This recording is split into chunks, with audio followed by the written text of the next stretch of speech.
Hey, Quarantines. We're here today to talk about the road to the Civil War, what events happened basically in the decade of the 1850s that led to the United States dissolving into two separate countries, the Confederate States of America in the South, and then the United States of America in the North. So we're going to take a look at what led to that, what ultimately, what happened to where our country could not stay together. And the bottom line is slavery. And that's what we're going to talk about. How is slavery kind of at the heart of every issue that faced the political climate of the country in the 1850s. And something I want to stress before we get started, looking at individual events that happened throughout the decade of the 1850s, is how Manifest Destiny, which we talked about in our last review lecture, really led to this kind of pressure being put on the federal government. So the new territories out west, especially the Mexican cession that we won in the Mexican-American War, that includes California, which we're going to talk about in just a second. The question about whether or not slavery would expand to these new Western lands is it. It's not even really about maintaining the institution of slavery in already established areas of the country.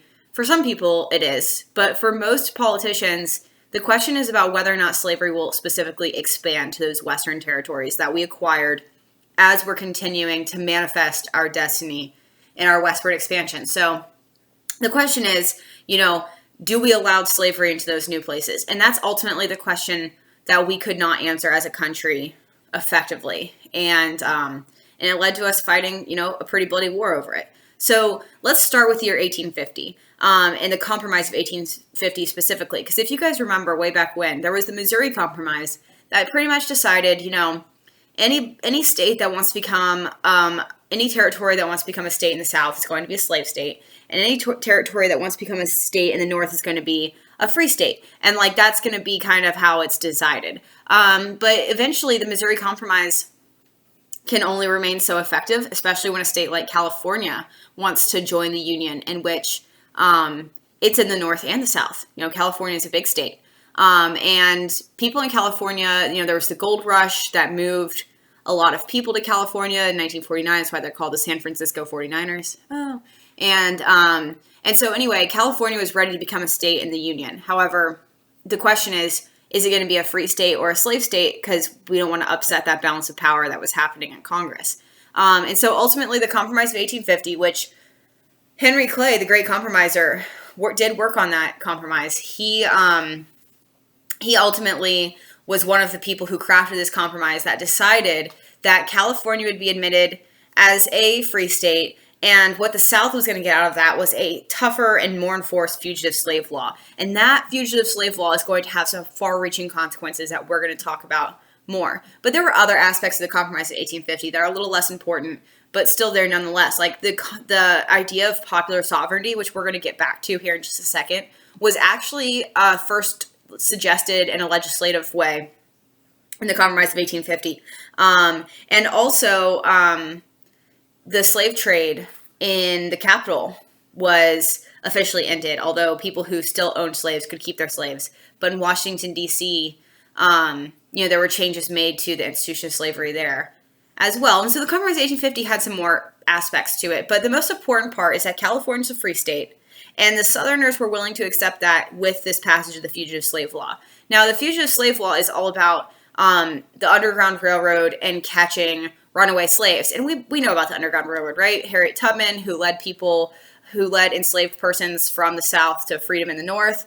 And the Southern plantation holders were real salty about that because they were losing property, right? They were losing slaves to this Underground Railroad. And so what they really wanted was for northern states to send those freed slaves back to the South so that they could keep up, the number of humans they had as property in their institutions. So the Fugitive Slave Act was something that was a good bargaining chip for the southern states. It's time to enforce, you can't just let these people run away, you have to send them back. But the Northerners were really mad about that. In fact, actively, many Northerners resisted the Fugitive Slave Law and said, no, I'm not going to send people back to these terrible institutions of slavery. And so this fugitive slave law eventually becomes one of the main reasons why South Carolina secedes. They call it out specifically that non-slave holding states are not willing to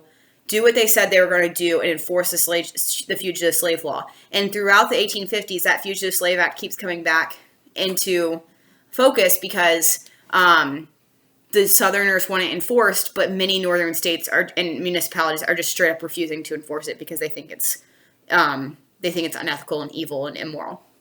And so this tension that the Compromise of 1850 brings up, temporarily people are like, okay, the question's been decided about Western lands, but it really doesn't last very long because, one, we've been expanding pretty aggressively for the last few decades. So a lot of new territories are gaining population and reaching thresholds to become states. So there's a continuous pressure being put on the federal government to decide the status of slavery in these new territories that want to become states.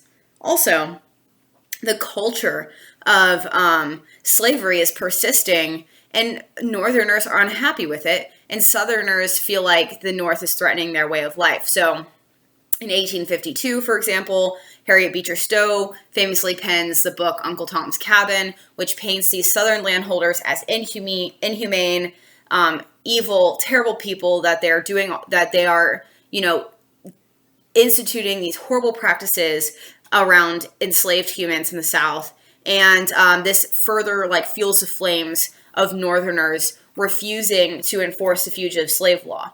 And so as time goes on, that tension remains culturally in the North and the South, that this institution of slavery is not being respected by the North, which upsets the South, and the North just thinks it's this appalling thing. And just to be clear, a lot of moderate Northerners were okay with allowing slavery to continue as it existed. They just opposed the expansion of slavery to Western lands. And so so that's a difference between some of the moderate Northern average person versus the more radical abolitionists that were working in the North. We'll talk more about them later, because in the election of 1852, you start to see already some issues with the Whig Party. So, the Whigs, the political system since 1824 is basically the Democrats, which was, the party of Andrew Jackson, formerly the party of Thomas Jefferson, and Democrats are going to continue on as one of the main political parties. And then the opposition to the Democratic Party was the Whig Party, which was led by John Quincy Adams and Henry Clay. And Whigs were continuing as the opposition party to the Democrats. But by 1852, you could see that the Whigs were struggling.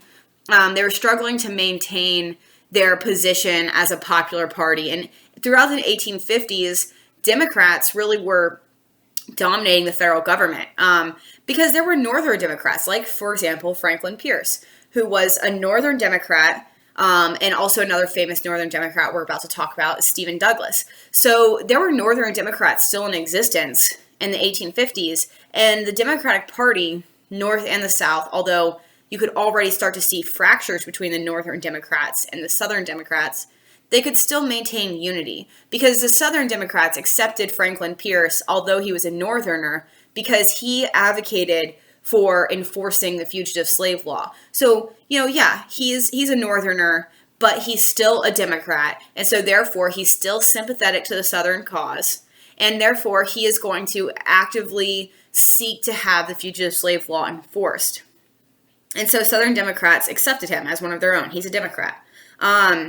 However, so Democrats are pretty much dominating the presidency with Franklin Pierce and Congress, and most notably is Stephen Douglas, a congressman out of Illinois, who is also a Northern Democrat. Now, what's special about Stephen Douglas is that he really wanted the Transcontinental Railroad to be happening. He wanted to organize Western lands so that he could have a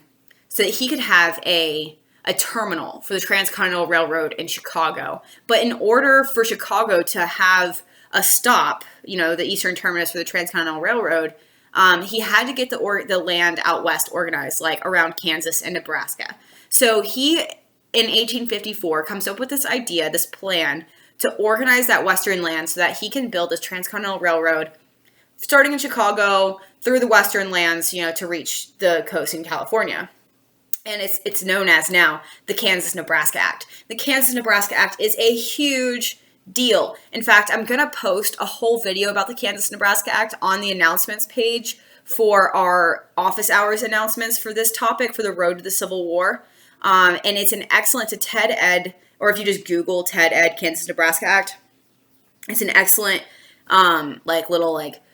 animation and explanation of how the Kansas-Nebraska Act has far-reaching implications for our country's history, specifically leading up to the Civil War. So the Kansas-Nebraska Act is passed in 1854, and look, on its surface, it's just popular sovereignty in Kansas, Nebraska. It says that people who live in Kansas and Nebraska can vote for whether or not they want slavery. And this is basically Stephen Douglas being like a little wiggly worm, and as a Northern Democrat, he doesn't want to take a stand on slavery, because if he says that he's in favor of slavery, then the Northerners in his state of Illinois are not going to vote for him anymore. But if he takes a stand against slavery, then the Democrats of his own party in the South are not going to like him anymore. So therefore, Stephen Douglas is walking this tightrope where he comes up with this idea of popular sovereignty, where instead of him having to take a stand on slavery, he's just going to let people decide for themselves. Let the people in Kansas and Nebraska vote for it and decide for themselves. This does a couple things. One, it repeals the Missouri Compromise. So whatever rules we had about, northern states being free states and southern states being slave states, that's out the window, because even if they're in the north and they vote to have slavery, then that will be upheld in their constitution. So the Missouri Compromise has been repealed. And also, it has violent implications, because people are so wound up over over the institution of slavery that they're willing to move to Kansas to vote for slavery to exist or for slavery to not exist. And so you see this widespread violence break out in Kansas.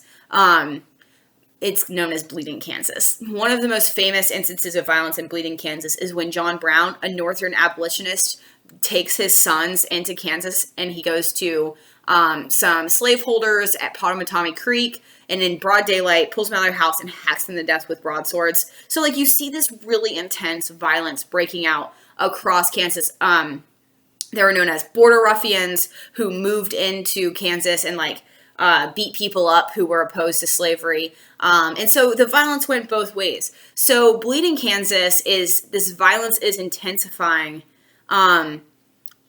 throughout the 1850s. That act is passed in 1854. John Brown's raid on Pottawatomie Creek happens in 1856. And the violence that is happening as a result of Bleeding Kansas is not only regulated to Kansas. We have the caning of Charles Sumner later on in 1856, and that's in the halls of Senate when Charles Sumner gets beat to death. Almost to death. He didn't die. Well, he's dead now. But he gets beat up on the floor of the Senate, right? So this violence over the institution of slavery is not just happening in Kansas. It's spilling over literally onto the Senate floor. And so people are starting to realize, oh no, we're in trouble. There is serious violence over what's happening in Kansas. And also, the institution of slavery in Kansas has not been resolved. The Kansas-Nebraska Act is essentially failing because nothing's been decided. They can't decide whether or not they're going to have slavery. They make an attempt to decide with the Lecompton Constitution in 1857, which was basically Southern Democrats writing this constitution for Kansas, even though it didn't have popular support, and sending it to Congress and being like, hey, Congress, here is the Lecompton Constitution. It's totally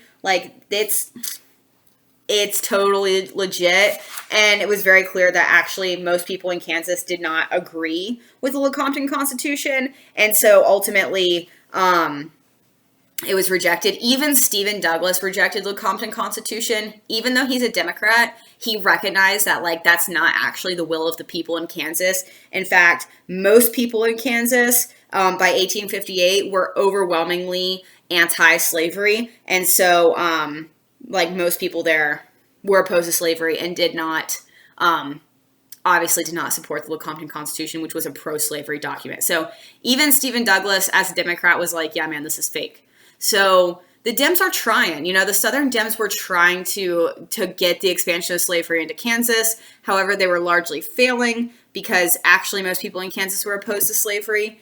But one of the most important parts about the Kansas-Nebraska Act, one of the most important effects of the Kansas-Nebraska Act, is that ultimately it killed the Whig Party. And as I mentioned before, the Whigs were already experiencing some struggles in the election of 1852.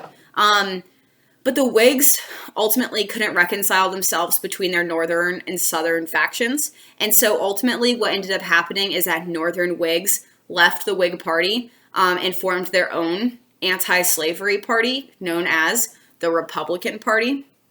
And over time, the Republican Party gained enough popularity after the Kansas-Nebraska Act to expose it was the party that literally its platform was to end the expansion of slavery into new Western territories. And to be clear, it wasn't necessarily an anti-slavery party, right? Like, there were Republicans who were in favor of moderate Republicans, like one Abraham Lincoln, who was in favor of maintaining the institution of slavery as it stood, but was simply opposed to expanding slavery into the new Western territories. And so the Republican Party was born out of the Kansas-Nebraska Act as an anti-expansion of slavery party, and it quickly became the second most popular party in the country versus the Democrats.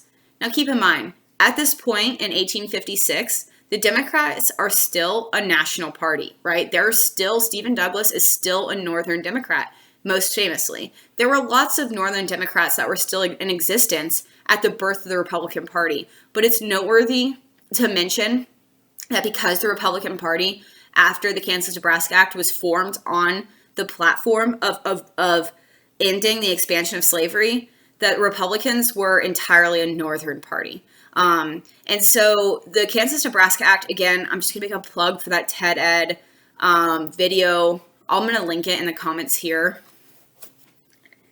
of this YouTube video so that you guys can watch it, because it really is an excellent explanation of how the Republican Party was born from the Kansas-Nebraska Act. It does a lot better job than what I'm doing right now. So let's move on to talk about the next year. So Kansas-Nebraska Act happened in 1854. John Brown raided Pottawatomie Creek in 1856. Charles Sumner was caned on the floor of the Senate in 1856. The Lecompton Constitution was rejected by the U.S. Congress in 1857. And then that brings us to something that happened later in 1857, which was the Supreme Court decision that had to do with the slave Dred Scott. Dred Scott was a man who was a slave in Missouri. He moved away and became a free man in a free territory. And then he moved back to the slave state, assuming that he would have his freedom still because he established himself as a free man in a free territory. He could move back. It was in Wisconsin specifically, where he was free. He assumed that he could move back to Missouri, where he could, sue for his own freedom based on the fact that he established himself as a free man in Wisconsin. And it's noteworthy to mention that the Chief Justice of the Supreme Court at that time, his name was Roger Taney. He was a Southern Democrat, and he was a slave owner himself. So Roger Taney, presiding over this case, ultimately ruled that Dred Scott had no standing to sue in a federal court because, and I'm going to quote this here, the framers of the Constitution did not intend African Americans to be U.S. citizens. So because Dred Scott was not defined as a citizen in the Constitution, he had no standing to sue in court to begin with. Also, Roger Taney made the argument that Congress did not have the power to take away property without due process of law, and because slaves were considered property, the Supreme Court did not have the ability to take away slaves from their owners. So ultimately, Dred Scott lost his court case. He ended up going back into slavery. And there's a couple things I want to say about Dred Scott. One, obviously, it enraged Northerners. It enraged abolitionists. People in the North were very frustrated by this Supreme Court ruling for a lot of good reasons. And it delighted the Southern Democrats, right? Southerners were super excited that the institution of slavery was upheld by the Supreme Court in this way. The other thing I want to say about the Dred Scott case is that, Dred Scott didn't do this on accident. Dred Scott was intentionally trying to sue for his own freedom as an act of like civil rights activism. When we talk a lot, not this year because it's not on the test, we talk a lot about how intentional the civil rights movement was. And it's never an accident when someone sues for their freedom. They're not just doing it as an act of being selfish. Dred Scott could have just moved back to Wisconsin and been fine. Dred Scott was suing for his freedom for posterity so that people in the future could also sue for their own freedom. So he could set a precedent of freedom for Black Americans in Missouri, and so Dred Scott was an activist. He wasn't, just some guy who was suing for his freedom. Regular Joes don't really do that often. So just keep in mind how intentional that was on the part of Dred Scott. But he lost. And so, this institution of slavery is being upheld by the Supreme Court, which brings us to the Lincoln-Douglas debates, which Stephen Douglas is, again, we've been talking about in this whole decade. He was a very prolific politician, a Northern Democrat in the 1850s, throughout the 1850s. He wrote the Kansas-Nebraska Act. He has all of this clout in Congress. He's a popular Democrat in both the North and the South, which is significant until Abraham Lincoln comes along and basically wrecks him. And he does so in the Lincoln-Douglas debates in 1858. Now, Stephen Douglas was running for the re-election of his Senate seat. And Abraham Lincoln, also from Illinois, was a young Republican challenging him for that Senate seat. And so in the Lincoln-Douglas debates, which, by the way, are super famous, debate structures are still based on Lincoln and on the structure of the Lincoln-Douglas debates. But Stephen Douglas and Abraham Lincoln traveled around Illinois and had debates over the major issues of the Senate race. And obviously one of those major issues was slavery. Now, Lincoln was not an abolitionist. In fact, he was a very moderate Republican. He was fine with the institution of slavery existing, but he was a member of the Republican Party, which means he was opposed to expanding slavery to the new territories out west. Also, he famously said in these Lincoln-Douglas debates, and he gained a lot of national attention for this, that a house divided against itself cannot stand. Lincoln wasn't actually president yet when he said that, but he famously said that this government cannot endure permanently half slave and half free. So Lincoln, while he was not an abolitionist, and he wasn't by any means a radical Republican, he was very moderate, but he did make Southerners nervous because he was opposed to the expansion of slavery, and because he said things like, the government can't continue on like this, So from the Southern view, Lincoln's a radical, but really he wasn't. He wasn't necessarily an abolitionist even. But ultimately, Lincoln got Douglas with his back against his ropes with the Freeport Doctrine, which happened in the town of Freeport in Illinois, where essentially Lincoln asked Douglas, how do you take the Dred Scott decision, which was a Supreme Court decision, a federal court decision, how do you reconcile that with the idea of popular sovereignty? Because popular sovereignty says that people in each municipality can vote. So if people vote not to have slavery, and yet the Dred Scott decision exists, which nationally upholds the institution of slavery, which makes slavery a national policy, how do you reconcile those two things? What if there's a runaway slave in a place where people have voted against the institution of slavery? What happens then? And Douglas famously said, if people in an area vote not to have slavery, then they won't have slavery. And that sounds like, okay, that's the definition of popular sovereignty. But the people in the South freaked out, because how could Douglas not say that the Supreme Court decision, especially the Dred Scott decision, doesn't have to be upheld by every northern state? Because remember, Southerners are obsessed with the fugitive slave law. And according to them, and according to the Supreme Court, Dred Scott can't just move to a free territory and become free. He's still a slave because you can't take away a person's property without due process of law. So therefore, slaves have to be returned to Southerners according to the Dred Scott decision and according to the fugitive slave law. And yet, Stephen Douglas is saying that if you if a municipality doesn't want to have slavery, then they can essentially function, and allow freed slaves to be there and be free, because they're not going to enforce the fugitive slave law. They're not going to enforce slavery. And I mean, Stephen Douglas still wins that Senate race, but now he's on record of not fighting for the institution of slavery. And that's going to hurt him big time when we get to the election of 1860. And so Lincoln, although he loses that Senate race, he doesn't lose in the long run, because, we're talking about him. And so that happened in 1858, where Stephen Douglas has now, as a Northern Democrat, gone on record as not somebody who's going to force northern municipalities to enforce the Fugitive Slave Act.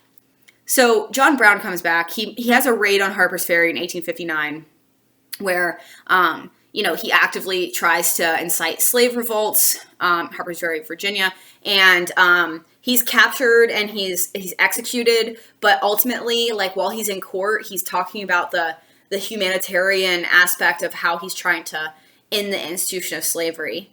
And so people in the North feel really sympathetic towards him. And so although John Brown, he's executed, people in the North hail him as a martyr. And so now you see, in 1859, things are violent in the United States, and people are starting to really realize that Abraham Lincoln was right. A house divided itself cannot stand. And the opinion on slavery has been radicalized between Southerners, who will do anything to maintain their way of life centered around the institution of slavery, and Northerners like John Brown, who's willing to be violent to end it. And so when the election of 1860 happens, Abraham Lincoln gets the Republican nomination to run for president in 1860, and he is running against the Democrats. And the Democrats, a lot of the Democrats are screaming to nominate Stephen Douglas, because they say Stephen Douglas he's from the North, but he's a Democrat, and he's got the best chance to win this presidency. But ultimately, Southern Dems are still mad that he said the Freeport Doctrine, that he didn't say that he was going to force Northern municipalities to enforce the Fugitive Slave Act. And so Southern Democrats blocked the nomination of Stephen Douglas for the candidacy for president in 1860. And the Democrats instead ran a Southern Democrat who was previously vice president by the last name of Breckinridge. And Abraham Lincoln wins narrowly. And Abraham Lincoln wins the election of 1860 without a single Southern electoral vote. He is elected entirely on Northern votes as a member of the Republican Party. And so Lincoln becomes the first Republican president in 1860, November of 1860. He is elected. And South Carolina secedes in December of 1860, because ultimately they believe that there's no way Abraham Lincoln is going to help them maintain their cause. And so they secede from the Union. And in our next lecture, we'll talk about how that war goes. How does the Civil War go for the South? And what happens after the Civil War whenever we have to try and figure out how to reconstruct our country? Because just to be clear, South Carolina decided they didn't want to be a part of the United States of America anymore. They said, we no longer want to be a part of this country. We are forming our own country, and we're going to fight against the United States of America. So, the Confederate flag, the Confederate States of America, all of that existed opposed to the United States of America. All of that existed opposed to the first Republican president. And all of that existed opposed to our federal Constitution. And so, we're going to fight a war over it. And next time we'll talk about how that ends up. All right? Stay safe out there, quarantines. You're doing great.